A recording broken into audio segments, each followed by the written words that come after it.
welcome back to the channel. So we're gonna finally work on the car a little bit. For all of y'all that are here for the car videos, excuse me, y'all bear with me on the other videos. Remember, the name of the channel is the Paint and Paper Hustle. So this car is a major part of this channel, humongous part of this channel, but we also are a channel that covers my life, things I do, and trying to help y'all with your projects on painting. So there's gonna be a lot of DIY paint stuff on here.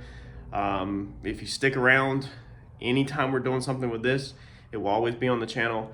And this car, you know, if it's not on the channel, that means the car is sitting and literally not getting nothing done with it, because I pretty much document everything I do to the car in case I have any other Maverick guys or Comet guys that want, you know, the content and get ideas for their cars. And some of this stuff crosses over to other cars. It's just, I knew when I was building this car and I didn't know anything about Mavericks, I wish that there was a channel like this that just covered an in-depth Maverick. So I know Miss Maverick, they do a lot on their channel with her Maverick, but it's just not every single little detail like I do. And that's what I was personally looking for. And they say when you make a product that you would love and that you would buy. That's what I'm doing. So let's get at it. We pulled the windshield out the car, okay, cleaned up all of our flanges, but we had one issue. So the issue we had is that your little pieces that your clips clip down into, okay, your clips clip in it like this, okay, and you got the clips just like on the Fox bodies, and they go in like that, and then you hit them down and they clip in all the way up to there. So when they're fully engaged, they're down like that, okay. Now what happened in the past was I actually was messing with this, and I had a leak up here in this corner, okay? And I did install this correctly. For some reason, I still had a leak. I think it honestly has a lot to do with how the headliner's rolled, even though it's supposed to be rolled to the pinch well, but I think that was kind of what was causing an issue for me. And I did make one other mistake that we're gonna go over to try to get y'all to avoid whenever you're installing a windshield. But at a later date, when I took trim back out, I was trying to get the trim pop in. It was hot, it was during the summertime. For some reason, I felt like it was a good idea that afternoon to open the garage door, work outside, and enjoy some running my mini split up here in the AC, which is what I normally do because I do have an anger problem and I do get impatient with some stuff. So this car is built to this level because I have AC, so it keeps me really calm and cool, literally. For some reason that night I decided it was a good idea to enjoy the weather, and I got aggravated. So I pulled out, I think I couldn't get the clip to go back in or something, but I ended up pulling out a chisel, a big chisel and a hammer, and hitting it really hard on this clip up here and basically folding the clip over. So we try to stand the clip back up, and when it bent down, of course, like anything in life, whenever it bends, it doesn't damage anything, it doesn't tear, it doesn't break. But then when you try to bend it back up, the second bend, it always breaks. So I try to carefully get that thing to stand back up. The other weekend, last weekend, and couldn't do it. What I had done at that time was I had took 1 minute gasket maker and put a bunch of 1 minute gasket maker around the edge and pushed the trim in there, taped it, held it, let it dry. That's what held the trim in. So the trim looked good, looked fine, but it's held in with gasket maker in only this corner where this one was broke. So these trim pieces irritate a lot of people. They piss me off, piss a lot of people off. I seen one guy at the track that come in his trim, went through it with little tiny screws and screwed it down so it looked like Lexan screwed down.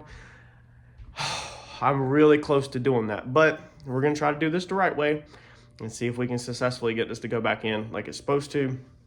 If not, we might be going the screw route and just making sure our holes are sealed up, but this is a problem that's aggravating for a lot of people. So if you're restoring a car and you are having to do these flanges or these edges, like on our Maverick out here, okay? So if you have this issue that we have out here on this car, if we go out here and take a look at it, you'll see that you're gonna have to do something about this, okay? So you have your the edge of your windshield, your flanges, and sometimes they have extreme rust. So this is our Maverick. You can see what's left of one of the clips. And if we restore this car or rebuild this car, number one, this will be a Lexan car if we do this one, more than likely. So we will be welding new lips up here and they'll be getting screwed. But if you were gonna do this the right way, then you'd have to replace all this metal and then add studs back, because you've got to put studs back in there, okay? If not, you won't have no way to clip. And I'm telling you, the more I look at this car, the more I don't know if we're gonna restore it or just keep using it for parts. But you get the drift there. So if you were to restore that, you'd have clips back in. Now, what do you do when you cut all that metal out and you don't have the little studs there no more. They make weld-in studs that you can use a stud gun, and basically you can weld them little things on. They also make a rivet type that you can drill a hole, and then there's a rivet through the center of that stud and it rivets in. I like that idea, but the most common from me reading online and doing my research and everything are going to be these little guys right here. Okay, so these are screws, Phillips head, but as you can see, that right there at the top, there is, let's put it down here, I'm trying to get it where it focused. There's a smooth shank, okay, where no screw head is, so, or no threads are. So here's our hole. You're supposed to drill a hole, and we'll go over all that in a minute. And then what you'll do is you will screw this in. Let me see if I can just put it in the old hole to kind of show you. Okay, and then you're gonna end up with just that shank exposed right there, okay, and that's what your clip is going to clip into. So they make these where you can order them off of eBay, Amazon, or other suppliers, and they come in a whole bag, you know, and all of them have the shanks and everything. So this is a really common method that a lot of people use. It's extremely easy to do. Just drill a hole, screw it in with a Phillips screw, and everything that I read online, people have had really good success with it and have had no issues. I didn't see any complaints. I'm going to tell you that I'm entering into this. I'm very leery about these things being able to hit a clip on them and they not bend over, but we'll see.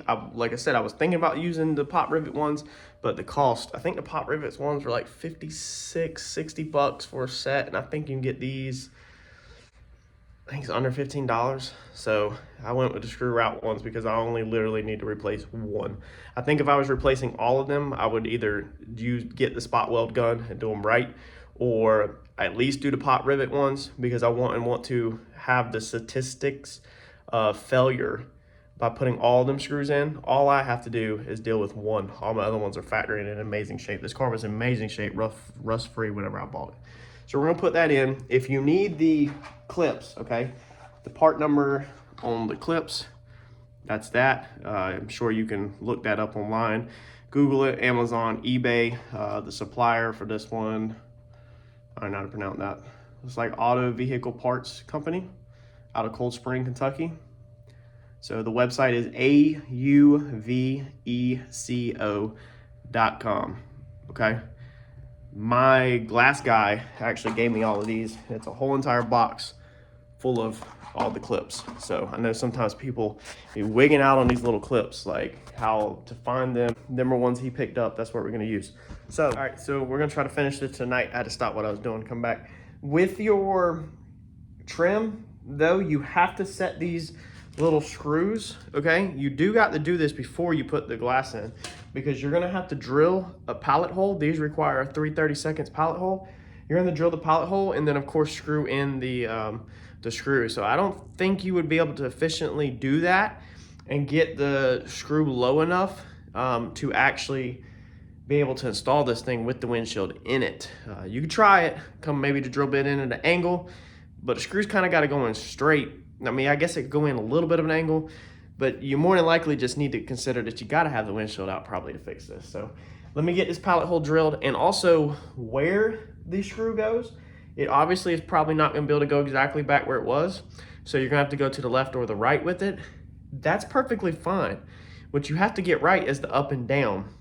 The up and down sets how flush your trim sits with the body of the car, okay? So that's where them clips clip in a certain distance, and then your trim pops into them clips a certain distance. So everything is set off of this little tiny screw or your factory stud. But left and right doesn't matter. Your spacing, you could put 200 clips around this windshield if you could fit them, that's fine. Or you could just put 4. It's probably not gonna hold. But the spacing left to right doesn't matter. It's, you know, so you can go to the left or the right of where your stud was at. Me preferably, I'm not gonna go that way with it because you always have that little corner on a lot of cars that don't want to sit down. So I'm probably gonna go more towards my corner to make sure it hits. But you also, if your trim curves or anything, you don't wanna be inside of a curve either. You don't wanna have to pop it in. So it needs to be in a straight area. But you can pretty much just go right on the other side of your broken one if you have good metal by, I don't know, I'm probably gonna go or quarter of an inch on the other side of the hole. So you're not moving it that much at all. So you're probably more likely to be fine. Let me get this hole drilled. Let me measure my height. Let me get the hole drilled and get this thing installed and make sure we're good to go. All right, so here's what I've done. I have used my Harbor Freight caliper, okay? Don't worry about the measurements. It's like all zeroed out. That's not important. What I've done is I've used it to basically find the center, okay, of that stud right there.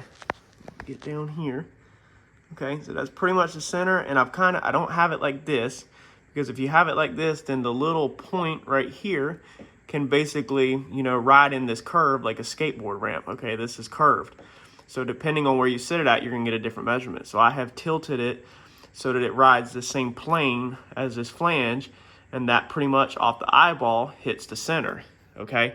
It was a little low, but then when you come over here to the old hole, I did the same thing and kind of eyeballed it again to make sure that that top point hits the center, and then I turned it at an angle like this and lined up my drill bit. So let me see if I can do this with one hand, okay? And then all I've done is come with my drill bit right on top of that pretty much and did my pallet hole. Now I started with a real tiny drill bit just to make sure it doesn't walk or move. So the real tiny one I started with is a 1/16, and then I stepped it to the 3/32 that the instruction calls for, and we installed it. So there it is put in there, and I'm gonna come and clean all this tracks out because this is terrible. We're trying to clean it up a little, but there is it screwed in, and I can go ahead and tell you that it's actually pretty solid. Like when I put it in and wiggling it with your fingers, that thing feels really solid. So I'm kind of impressed already. I felt like I was gonna screw it in and then be able to take your fingers and wiggle it a little, you know, like a loose screw in a hole. That's normally my luck, but no, it feels good. So I don't think we're gonna have an issue with the clips going in them all.